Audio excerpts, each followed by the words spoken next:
12 wicker baskets. The Gospel of the Lord. Praise to the Lord Jesus Christ. Tomorrow we celebrate the solemnity of the most holy body and blood of Christ. A poor family was gathered around dinner table for the birthday of the youngest son. After a short prayer of thanksgiving, the father said, "Son, it's your birthday. Now, make a wish and then blow the candles." The boy dutifully closed his eyes and then blew the candles. Then the father asked him, "Son, what was your birthday wish?" The boy said, "I wish that on my birthday next year, there will be a cake on the table so that I won't be holding the candles." The family was so poor that there was not even a small birthday cake on the table. But they knew that it was not what is essential in the birthday celebration. Rather, it is the gift of life that they are thankful to God for. It is the family gathered together in love and harmony. It is the assurance of God's abiding presence that fills them with hope and joy. These are the things that make a birthday celebration truly meaningful, and not the cake, food, or merriment. This Sunday, we come together again to celebrate the Eucharist. It is always and essentially a thanksgiving, for that is what Eucharist means. The spirit of joy and gladness should be in us every time we celebrate the Eucharist. Unfortunately, there are many Catholics who do not see it that way anymore. Many have even left the Catholic Church because they found the celebrations boring and dry. A boy was asked, tinanong isang bata, magpunta tayo sa simbahan. Alam mo ba kung bakit hindi na dapat mag-iingay? Opo, sagot niya sa tatay niya. Hindi ako mag-iingay para hindi magising ang mga natutulog. Hindi kanya. Many expect the priest to always have jokes and stories in his homily to keep the congregation wide awake. Others demand that the choir members have great voices and sing more upbeat music. Others want well-choreographed movements of the ministers, polished lectors, comfortable seats, the best lighting and sound facilities, and other amenities. Admittedly, these are all valid concerns and expectations. It is really unfortunate that many of us have lost sight of what is really essential in the liturgical celebration.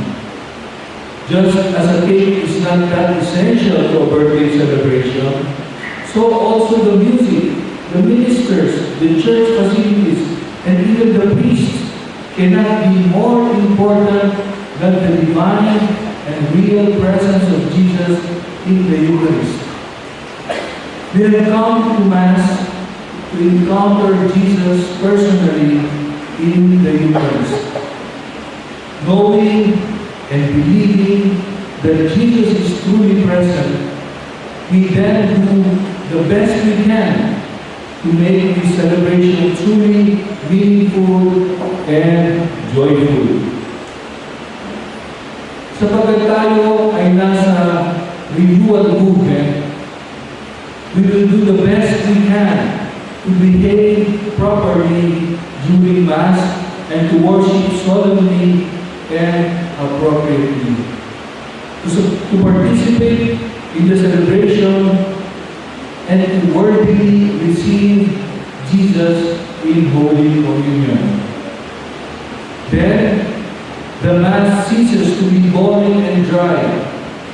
It becomes for us the source and summit of our life as Christians. Sa FRM, particular na sa mga disciples, we have made a common covenant with the Lord to visit Him in the Adoration Chapel at least once a week. 1 hour at least once a week for FRM disciples. And kung convert natin, there is 1 hour out of 168 hours. After all, Jesus invites us, "Come to me, all of you who labor and are burdened, and I will give you rest." Matthew 11:28. The question is, do we accept this invitation? Do we really come to Him? We may say, yes, there are many ways we can come to Jesus, such as through prayer. But to come to Him in the Blessed Sacrament, in a special, personal, physical, and sacramental way, is something totally different. Maganda ang tinuturo sa FRM. To come to Jesus in this very special way.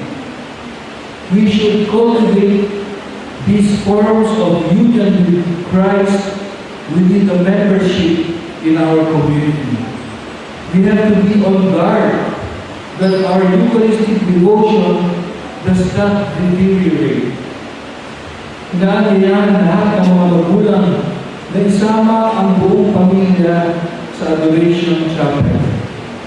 Adoration of Jesus in the Blessed Sacrament has remarkable effects. Learn to relax, to rest in God's arms, or in the words of Jesus, to abide in Him. He abides in us when He comes to our hearts at communion. But do we abide in Him? Do we abide in Him? Do we relax in His arms? Do we let ourselves be hugged into holiness and wholeness? As the Father has loved me, so have I loved you. Abide in my love. John 15, verse 9. Praise to you, Father, Son, and Holy Spirit, now and forever. Amen.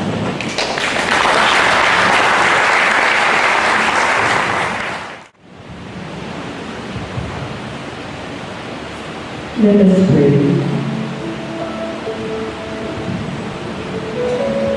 Your word, O Lord, is eternal.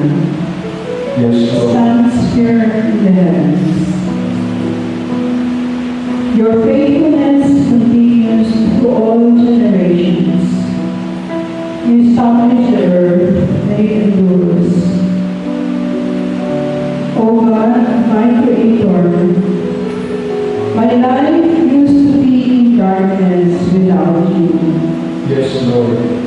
Your body and blood give life to me, Yes, Lord. for I lived my life in blindness.